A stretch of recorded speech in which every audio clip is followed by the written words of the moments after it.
Real talk only, this show ain't for the fake and the phony. Nah, we speaking it boldly, I'll give it the way that God told me. Yeah, I follow his lead, ain't what they want but I give what they need. Not when to compromise, never concede, cause I need the truth like the air that I breathe. My recommendation, if you wanna change generations, hit play, let's talk about keeping it real. We get it in these conversations, yeah.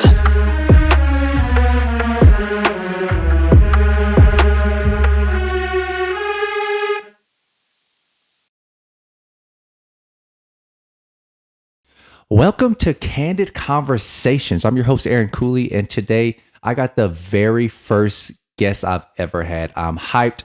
It is the one, the only Annie or Annalise Gatlin. How you doing? I'm great. Thanks for the intro. Also, so pumped to be here. I'm honored. So y'all know, we've been trying to schedule this for, I don't know, let's say a year and a half. A long time. Yeah. It's just how the schedules work. But so thankful that you're here. So I appreciate you. Thanks, Aaron. And yeah, I think this is only like the 4th episode or something like that. So once again, this is the first guest. If there's technical things, we working on it. Just work with me. By the 10th episode, we're going to have it down packed. You're killing it. You're killing it. He already gave me the brown headphones specifically to match the aesthetic. So what more could you ask for? That's got to work. I should have put on a red shirt, but that goes on. It's okay. Okay. So we are in a season of life right now where we're kind of going through the same things in different ways, but it's like work is good and it sucks. And then like all our friends are like, we have amazing friends and they all left. And we got family stuff that's in the background that only close people know about that not everyone knows. And then we're both in some new relationships, right? So it's everything is changing. And so I know me and you have talked about it a few times, but just wanted to, I know this whole podcast is about giving perspective and talking about things that I think people struggle with or are also going through. And so with that said, just this idea of even just starting off of like, one, we'll get into those things, but like really tell the people just about you, just who you are, what you do, anything you want to share. There's no, I'm putting you on the spot, but shoot. Anything you want to share, even if it's just what you do, where you are right now, how you serve, how we know each other. Yeah, no, you said it really well as far as like the season we're in. So a little background, how Aaron and I met each other is we both started serving on our youth team at Zeal Church. And it was just such a cool thing to start on that team together because you were one of the OGs, right? Like one of the few OGs. Yeah, it's crazy. This is like from a church plant, super tiny at the time. We come to an interest meeting. I don't know, there's like 8 to 10 of us. And since then, gosh, we have become best friends out of that process. And then multiple of our other friends and fellow leaders. So it's just been really cool to get to do that together and to serve in youth ministry together because it requires a certain level of crazy to be in youth ministry. Crazy. Yep. And a calling from the Lord. So that's how we know each other. A little bit more about my background. I am pretty much from Colorado, originally Southern California. So represent, but grew up here. And I'm just super thankful for my community, for how the Lord has opened up just a lot of different opportunities over the years. One of the biggest parts of my heart is being a high school teacher. So that's also why I love youth. I am definitely one of those crazy people that like hangs out with teenagers all day long and then still wants to hang out with them for youth group, which is awesome. So, I'm 30. I have been in a long season of waiting and singleness up until recently. Like you mentioned, we're both in new relationships. Go. Yeah. And it's been one of the best seasons of my life, like leading up to now. And now I've gotten to live with some of my best girlfriends, and have just had like the sweetest couple years in my 20s, wrapping up that decade. And I was kind of all over the place, but there I am. Yeah. Well, I think even there's so many things we could talk about, but I think it's the idea of you being in the season you are, and you're saying it's like the best season ever. And it's the dichotomy of chaos and contentment. Like we've talked and it's like, man, these things are going really good and things aren't going great. And so it's the both. It's the both and I think Yes. really that's a lot of what life is. It's both and. It's not, it's usually not one or the other. Like we're very rarely everything sucks, everything's great, everything's sad. It's usually, man, school's going fantastic and my grandma has cancer. Like life is just always happening. So I think even with that, it's just I wanted to talk to you because your perspective about it, and not just your perspective, but how you handle it, doesn't make sense to me. Like people who know you are always talking about Annie, and Annie walks a certain way. And I know because we're both on the youth team, like students, every time, like your name, if there's a student, your name comes up, point blank period. Like, and Annie does this, and Annie walks this way, and Annie helps with this. She's literally going to meet, it's Thanksgiving break, and she's going to meet with students right after this for the rest of the day. So they're two are back from college, and they people come back to see you. Like students come back not just to see you. There's students that you taught that are now married, and now they're on the youth team. So the way you walk speaks for itself. Like the fruit of your life speaks for itself. And so I think really that it's a testament to you, but it also makes me just curious, like, what has this season been like for you? Where you walk often is the people that walk the strongest, or like, man, they're doing great, that need help, or just like, hey, I also struggle. Like whatever is perceived, I also struggle. So like, what has this season actually looked like? What has the feelings or the back and forth been like for you? Yeah. Well, first of all, wow. Thank you for your kind words. Seriously. Those mean more than you know. And you can tell why this guy's one of the best friends that anyone will ever have, full of words of encouragement and wisdom all the time. And I could say the same exact thing about your life. It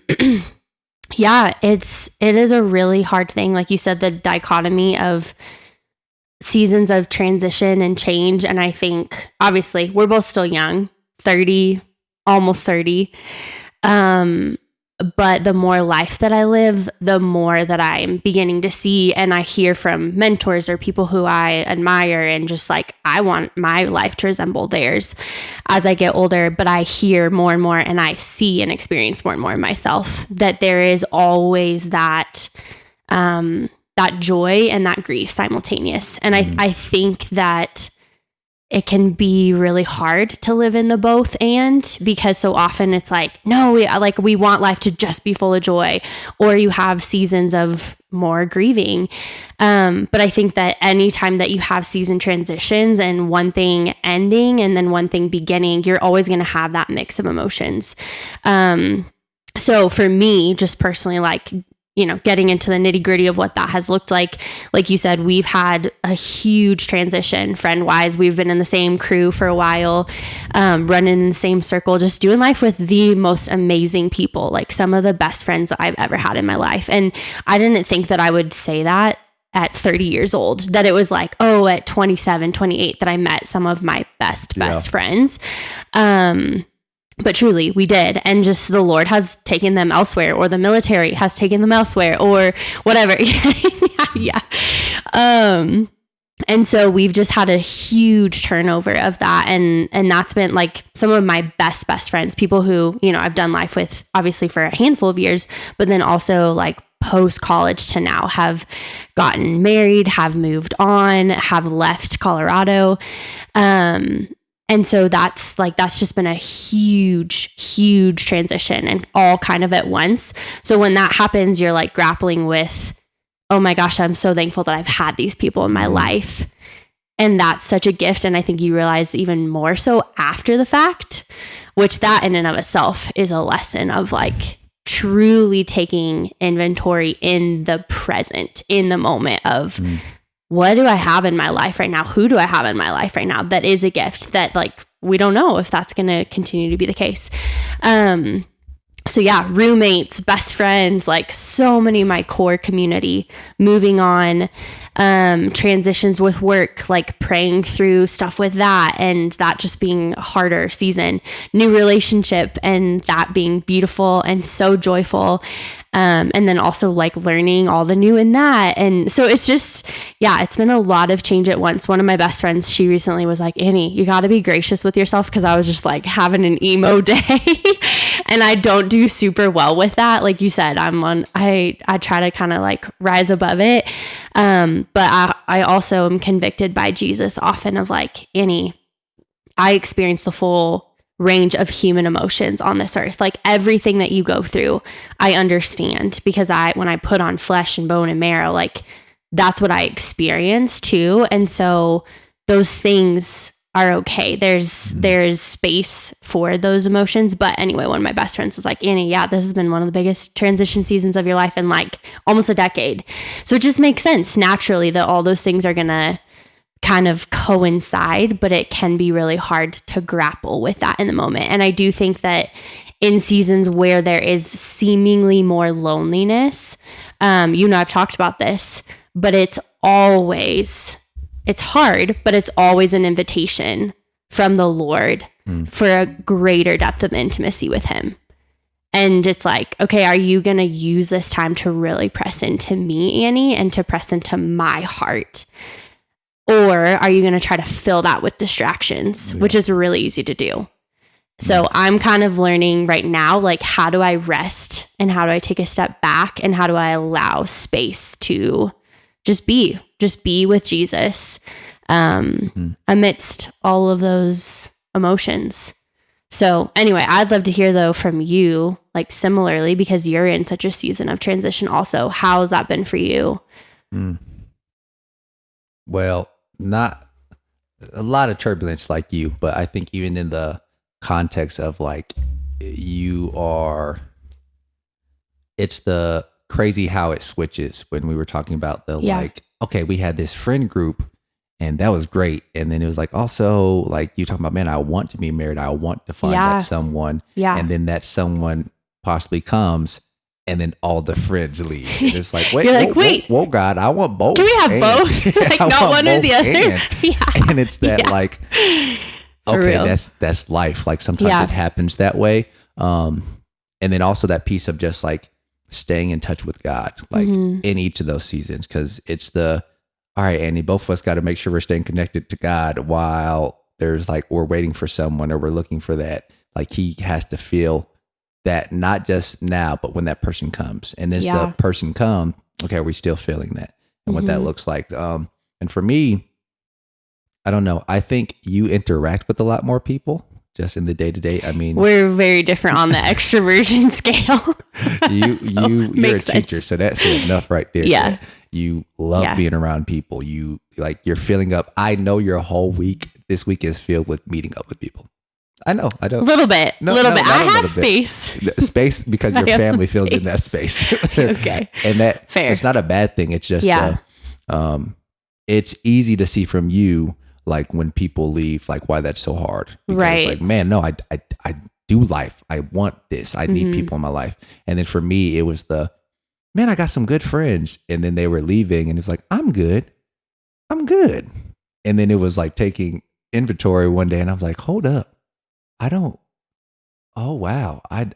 have nobody, like the 0 people I talk to on the regular anymore. Just because of proximity. It's not I don't have friends here anymore. Right. It's they're married, they're doing life, they're youth pastors, they're just doing things, they're doing life. And so it's a season where it seems like everyone is more busy than ever the past year. We'll say year of just busyness. And so that's been staying connected to God.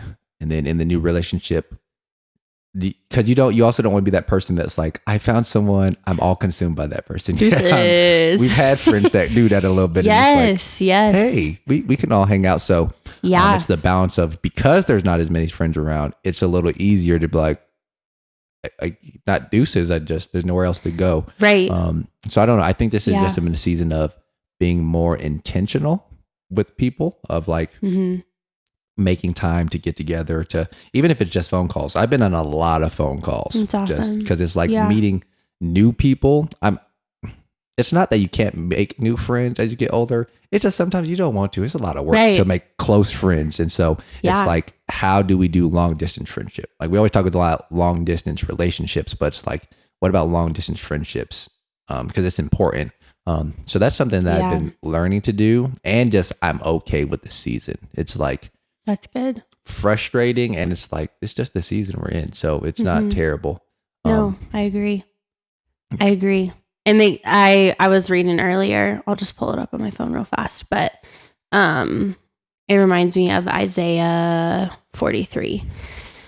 And verse 18 says, "Remember not the former things, nor consider the things of old. Behold, I am doing a new thing. Now it springs forth. Do you not perceive it? I will make a way in the wilderness and rivers in the desert." And for me, this is just such a good reminder, because with how deep of a feeler I am, and like you're saying, how much my people mean to me, which you understand, even though we are different, like you're way more introverted, I'm way more extroverted, but you care for your people deeply. And you're the type of person who's going to show up, and like you are always the initiator. Poor Aaron, he texts our group chat all the time, like, "Hey guys, can you hang?" or "When are you free?" or whatever. And he just says he does such a good job of really being intentional, like you're saying, which takes time, it takes effort, it takes sacrifice. So I know you understand that, like when you're such a deep feeler and you love your people deeply, it is not always easy to not remember the former things. It's not always easy. And I've found that a challenge recently of just being like, "Annie, be present in this season and take joy in this," because the Lord knew, like he foresaw this was going to be the season of change. And I just don't love change. So I'm like, okay, I'll have the change and what I had before. That'd be awesome. But it's like, no, don't you see there's a new thing springing up? And in order for new growth to happen, that usually comes after the winter time, where there is death and where things are brown and plants are like trees look dead and it ain't pretty. And then the springtime comes and it like you have showers and you have the water and all of that sort of stuff that actually creates the environment that's needed for growth. And in our souls, it's a hard thing. Like I don't love winter seasons of the soul. I'm not saying that's what this is.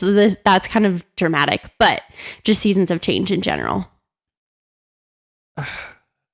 But I think it is that though. I think it can be a winter season. We always equate winter with death and everything sucks. Death is happening and there's Christmas lights. Yeah. There's joy. There's so it's the both, and it feels like that season of, and even just as you're talking with this thought of like, something has to leave for new, because like, if I want to ask you, I don't want to assume, but let's say all our friends didn't move and get married and everything else, they're still kind of in a similar season, they're around. Would you have the capacity to hold both right now? No, I wouldn't. And that's, or I would try and it would crash and burn. And the Lord knows that. And I think that's the beautiful thing is like, he knows what we need. And he's so intentional in that, because yes, like people have said to me for years as I've been waiting and single and just praying and being really intentional about who I date or don't date, and have only been in a couple relationships. But it's like preparing for this season. Yeah. People have been like, "Annie, that's going to be the hardest thing for you," because you have such a huge community and you're used to like being able to just spend all your time with them. And so that has been a gift and a beautiful thing in the hard of letting people go elsewhere, is that the Lord's like, "Yeah, Annie, I got you," because I want, like he wants, and I want that capacity and that space. And I have to have that to be able to pour into this relationship, because it's worth it and it's meaningful to me. And yeah, it's like, if you're going to build a future with somebody, you have to have time to give them, which when you're doing your single life well, I think that makes sense, that's going to be a challenge coming out of that, because like you've done that too. It's like when you're waiting, you're not just waiting idly. Like waiting is an active thing. I think waiting, oftentimes we think it's like, oh, just sit around. No, it's like we are called to action in the wait. And I think when you're in a waiting season and you're doing that well, you're going to be thriving. You're going to be walking in some sort of calling. You're going to be surrounded by people. You're going to be pouring out, getting poured into. So that natural transition, it's cool. The Lord's intentional. He knows. So I'm thankful for that. How about you? Would you have the capacity if it weren't for all the change? No, absolutely not. I barely got capacity for what we're doing right now. Right. Yeah. Long distance is no joke. So long distance, but on top of that, just coaching and still being intentional and all the other, like, there's so many things that both of us do that people don't know about. Yeah. So it's the, like, all those things also take up time. Yeah. And not 100%. Bad time. It's just, I don't think we talk about how much a yes cost. Like, it's always like, you got to learn how to say no. And I'm like, maybe if we flip the understanding of why you have to say no to stuff, once you say yes to something, you're automatically saying no to something else. Right. Like, a yes costs. Yeah. A yes costs so much. A yes is a gold piece. A no is like a penny. And so when you say yes to something, you're going to have to say no to about 15 to do it well. I think but in our culture, at least, it's we can do everything, grind, do this and do that. And you have to know your capacity. And if you say yes to everything, we won't even say fail at everything. You'll just do everything at subpar at best. Yeah. And so if you want to do with excellence, there has to be some no's.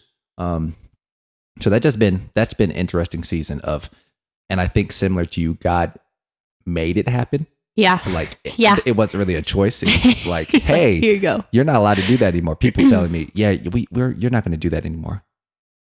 Oh, are you sure you don't need me? You sure you don't? And then a month and a half later being like, oh God, I wouldn't have been able to hold that.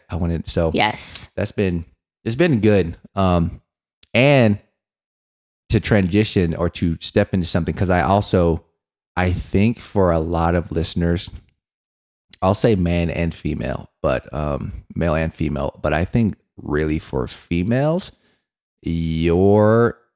how you have walked will resonate with a lot of people, just because you're 30. This is I'm going to say first real relationship. Not that there was, but they're like first, a committed, like serious, long term. And you're 30. Yeah. And it wasn't like, in your 20s, it was, I wasn't in serious relationships. I was casually dating. I was flirting. We was doing this. No, you walked the walk. You talked the talk. And that, first off, doing that alone, even in 15 nowadays, is hard. Yeah. And on top of that, you still doing great things. Like, you making clear, God, this is a desire I have. This is what I want. And I'm not waiting for a man. You've been a teacher since you was 12. That's how it feels sometimes, but not actually. You're doing youth. You're serving other communities. You're a pillar in your family, like a pillar. Everyone in your family talks about Annie. And so you're doing all these things. You're doing life well. Like, you are a Proverbs 31 woman, not because we love to say that phrase as like, oh, I want to be a Proverbs 31 woman, or I want one. But I'm like, do you know what that means? She wakes up early. She's taking care of the house. She's taking care of this. She's doing this. And it's not the matter of doing more, but it's I don't need to wait on. Yeah. I multiply. And so it's I guess question is, what has that looked like, or what has been the struggle with that? Because I know we've had conversations, but I'm waiting, and the just back and forth, all the things that have come with that. Yeah. Oof. Yeah, that's a if really, you don't mind sharing. No, I don't mind at all. Because that's a big part of my story, big part of my journey. Yeah, I'm trying to think of where to start with that, because there's so many directions I could go. I think, it honestly, it's been one of the hardest areas of my life, but it's simultaneous. Again, here we go back to the dichotomy of joy and mourning. It has been one of the biggest areas that I have seen Jesus show up in my life. And I think, and that's not a result of me deserving that. It's just that, like you're saying, when you have a desire for something and a longing for something, which I think everyone, if we're being honest, we always are seeking something more, whether it's a relationship, marriage, kids, a job, calling, like a sense of satisfaction, just whatever it is, you name it. I think our entire lives, we are usually seeking after, looking for, praying for something, longing for something. And so honestly, especially being in like the Christian bubble and in Colorado Springs of all places, being even like 23, 25, 27 and not married in the church, you can feel like something is really wrong with you. And so that's something that I've battled a ton throughout my 20s, especially with that being such a deep longing of my heart since I was a little girl. And you just kind of picture your life and you're like, oh yeah, by the time I'm whatever, 20-ish, like that, I'm going to be in that season. And watching everybody else around you be in that season. So you can feel behind, you can feel less than, so all of that. Just because of what you just said. Yeah. Can we talk about the everyone else around you? Right. How that's played out? Because you said it, but I don't think people understand, like, for you, it was everyone around you. Yeah, like everyone. Yeah, I'm one of 4 kids, have 3 brothers, love them. They're the best. They're my best friends. And I'm second oldest, so 2 of them are younger than me. All 3 got married years ago now, like straight out of college. Which is the most joyful thing. Like I say that and I'm like, there was never a sense of like envy or jealousy on my part. Truly, it was like, I am rejoicing with you guys. Like all of my roommates, all of my best friends, like literally everyone in my life. And so, yeah, you kind of just feel like you're the lone survivor. And again, I think that's where the enemy can really like just prey on you. And as in like, okay, speaking lies of worthlessness or something's wrong with you. You're not this, that, or the other thing.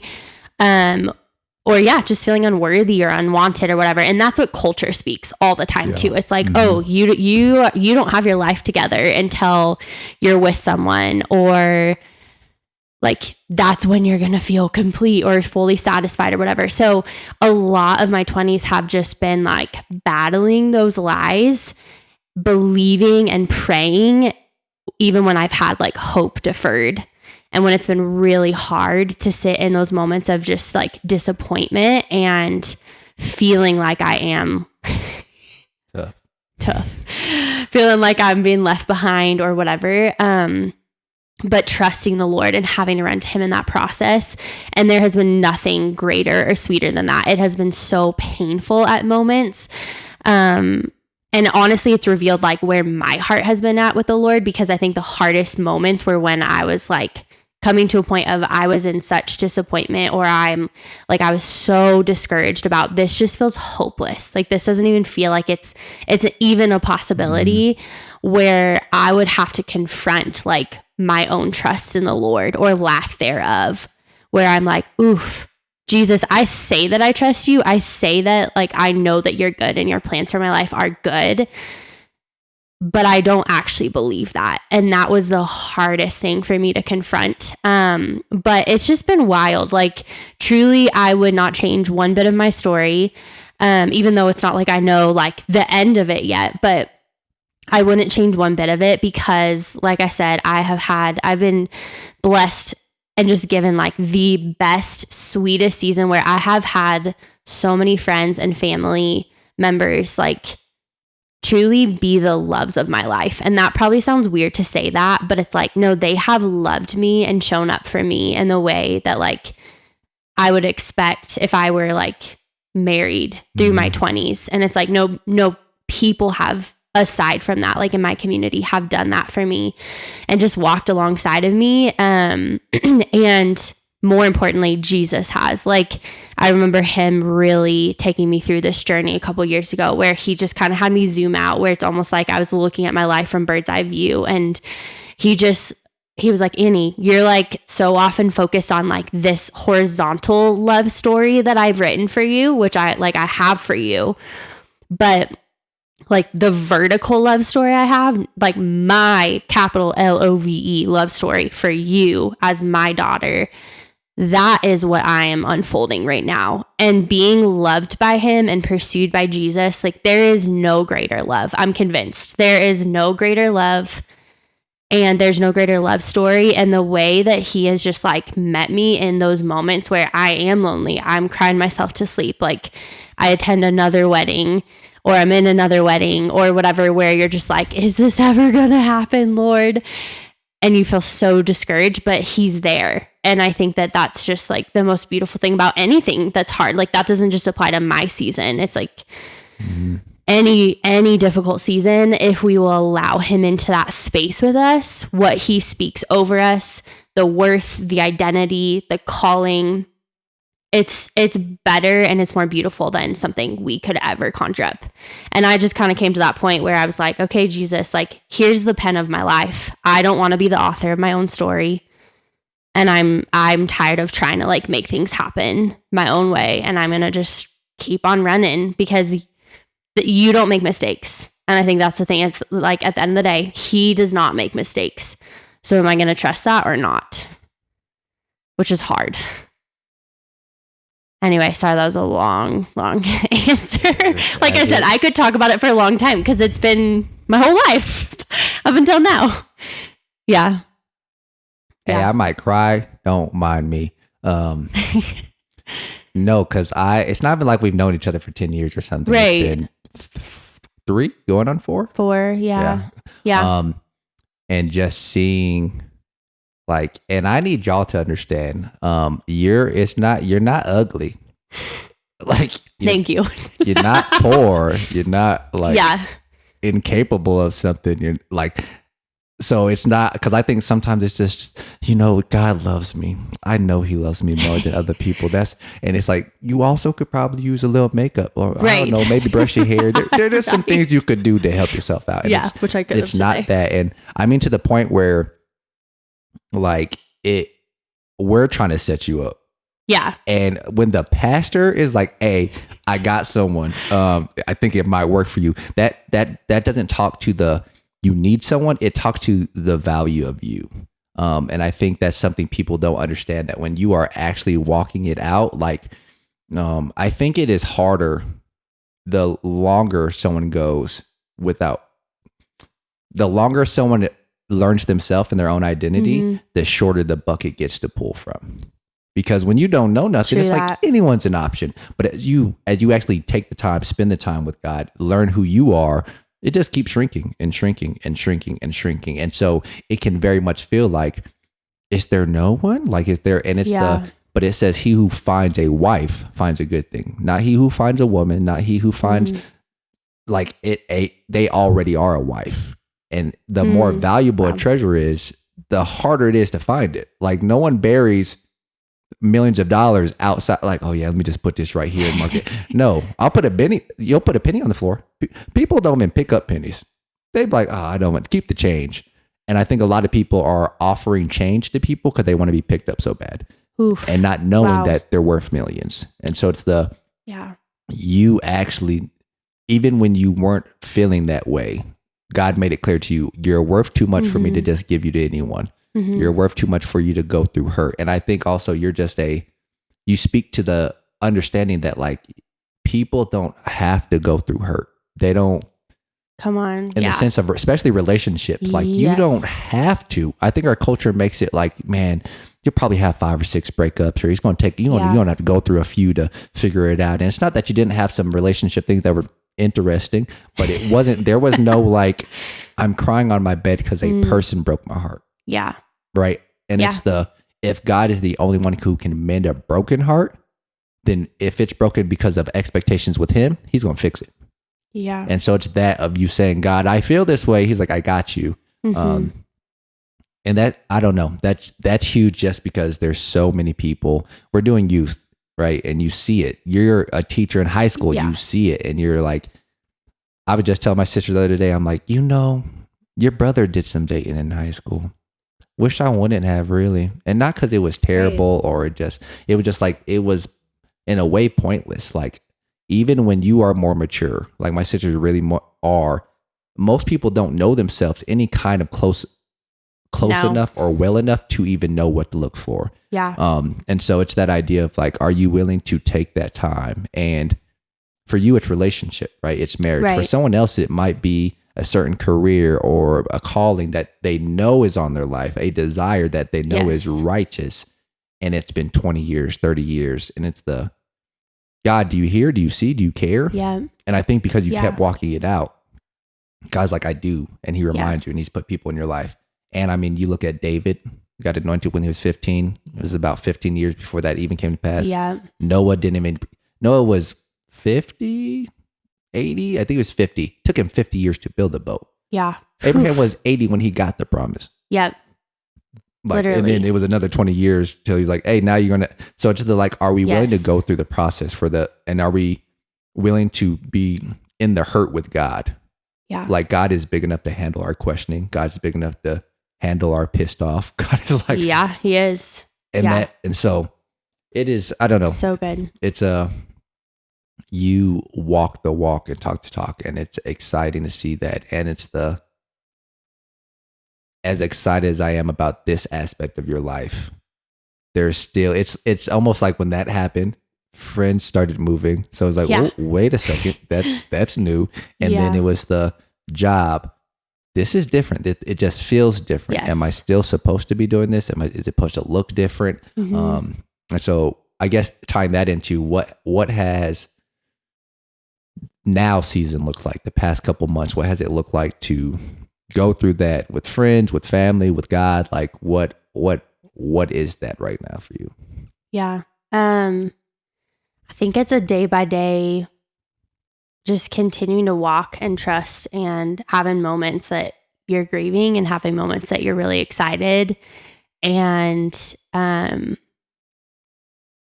yeah, like you were saying, you put it so perfectly. I mean, we look at so many examples around like all of his people and the word where it's just like, it does not make sense logically. Like he tells Joseph, here's the calling on your life. You're going to be second in charge, like over your whole family, over this entire nation. And then boom, he's sold as a slave. And then boom, he's put in prison. And that, like, I just picture Joseph being like in prison, like what in the literal heck, Lord? Like, did I make this up? Did I not hear from you? And like you said, it's like the willingness to, can we go through that with the Lord? Can we invite him into the process? So yeah, like the last couple of months, I would say I've felt very disoriented because of my people, my core people being gone. But then in the midst of that, that's been a really beautiful thing for me to be able to share in dating, because it's like, you have to open your heart up and you have to be vulnerable and you have to share what's currently going on. So I think, again, it's like, man, the Lord's intentionality, even in those little details of like having to share those things and those parts of my heart. And I think, yeah, honestly, it's been just one of those day-to-day challenges of like sitting in the unknown about certain things like work and whatever else, sitting in the new, and the excitement and the joy around that, grieving the old simultaneous, like finding new patterns, finding new rhythms of, okay, Lord, like there's nothing else I can do except for like rest and trust in you. And so yeah, it's been full of ups and downs, I would say. But it's good. Like it's good. Like you were saying about winter earlier, like, yes, things are dying off, but also there's like the brightness of the lights and the Christmas decor and the music, and just it's hard and good simultaneous. So I think for me, it's just been allowing myself the space to process those things when I need to process them, but also not like sit in them every single day and take joy in the current season, because I'll blink and I'll look back on this season and I'll be like, oh my gosh, there are things that I miss about this season too. And I think that's also something that like in my season of singleness and waiting, the Lord constantly reminded me of that, of like, Annie, this is not something I I have not foreseen. Like, this is not unplanned. I'm not wringing my hands out, walking the halls of heaven being like, oh my gosh, why is my girl still single? Like, no, he knows. And so I was constantly convicted of just like, man, I don't want to look back on this season a year from now, 6 months from now, whenever I like arrive, quote unquote, at that next thing that like, which we never arrive. But whenever I'm in that next season, I don't want to look back and be like, man alive, I wasted that time. Like, no, I want to soak up every ounce of what he has for me in this season. And so that's a challenge in this season too. And it's funny because it's like, yeah, something like we've both been like longing for, waiting for, praying for, and now we have that thing.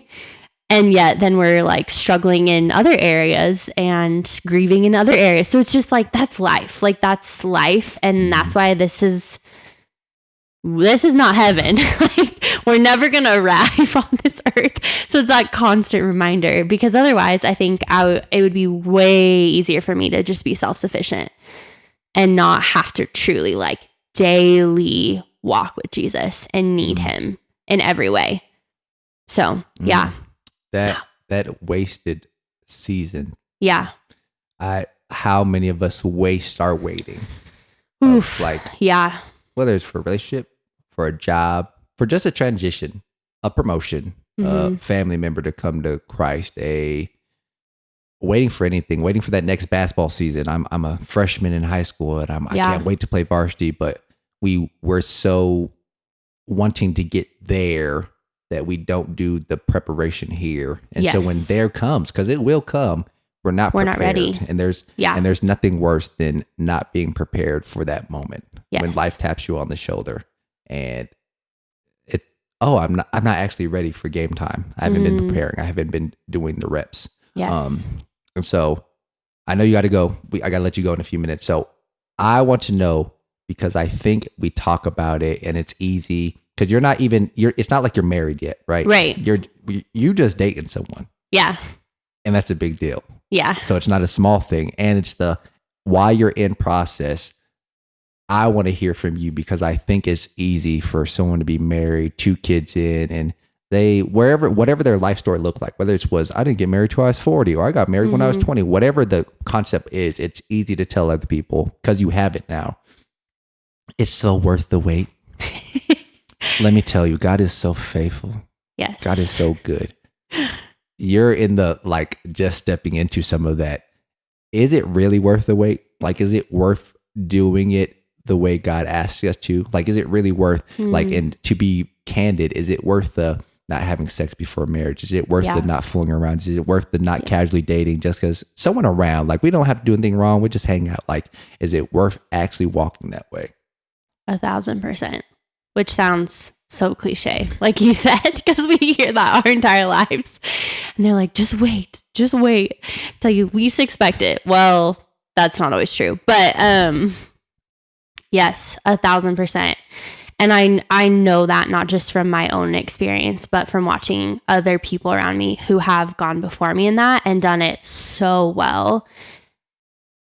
And also people who I love dearly, who would be the first to say that they did not do that. They didn't wait well.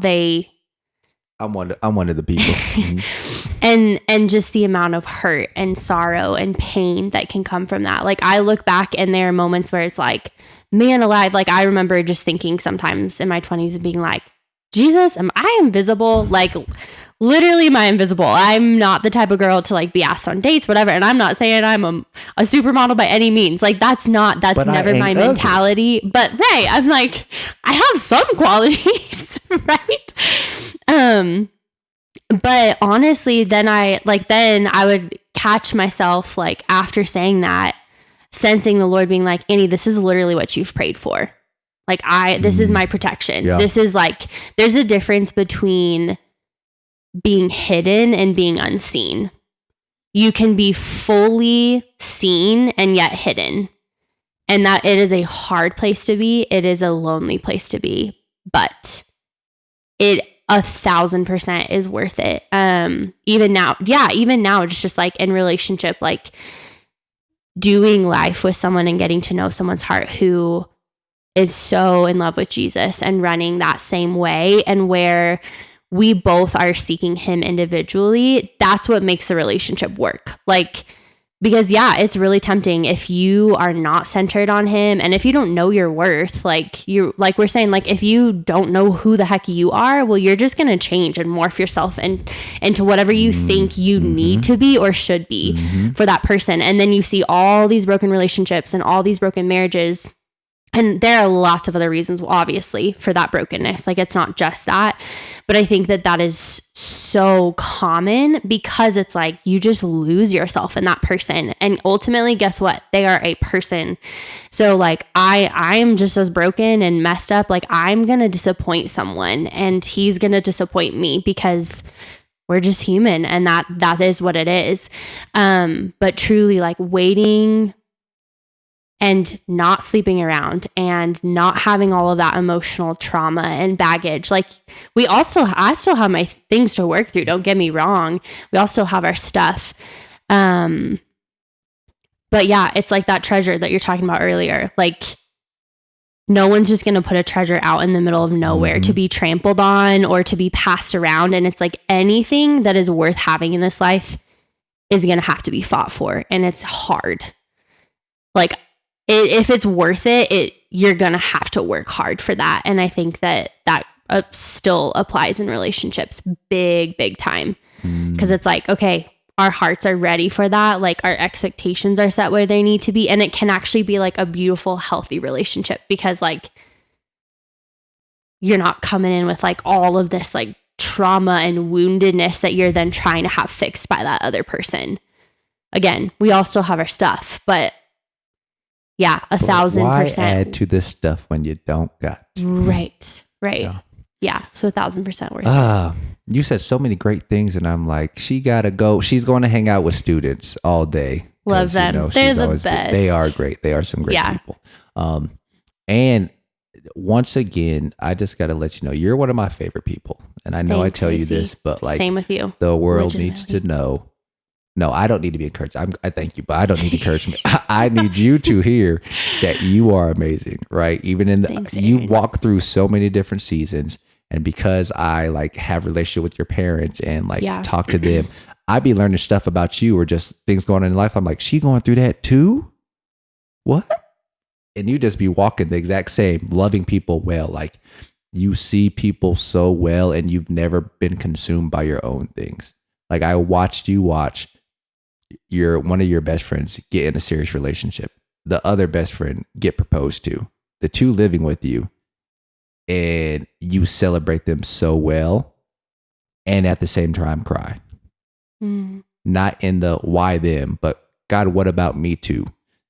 And to do that both, to have the space of I'm so happy and excited and I'm hurting, like to do that so well, to be honest with yourself and to love people so well, like that God wants both and so you walk in the both and so well, which is why I wanted to talk about it, because you're still walking in it, even in the good and the transitions. And it's like, now it was this and now it's that. It's like, okay, I had, wait a second. And it's I think God is creating something in you of he's giving you all these different situations, because there's going to come a point in life when you're speaking to a lot of people by the way you walk and with your actual voice. And because of how you walk through all these things, it won't be just, hey, I know what I'm talking about. He's going to put an anointing on you to speak with authority, and people are going to listen. They already do, right? Students just come to talk to you, yes, to hang out, but also because they're like, we don't know what to do. And so they get to watch it as you live it out. And there's going to come a time and point when Annie's married, she got kids. She's living the dream, and she did it God's way in his timing. And she can talk about how it didn't go the way it looks right now. Right. But I still decided to do it God's way. So I just appreciate you. And we could talk for forever. Yeah. But I'll have you back on here for sure if you want to be. Heck yes. Are you kidding me? Yeah. I know we could talk for hours. I'm sad. Like, I'm excited to go hang with my girls, but I'm sad to cut our conversation off. Yeah. Yes, but wow, thank I you appreciate you. Same. yeah, I mean, that's it. And we out. We Catch y'all out. next time.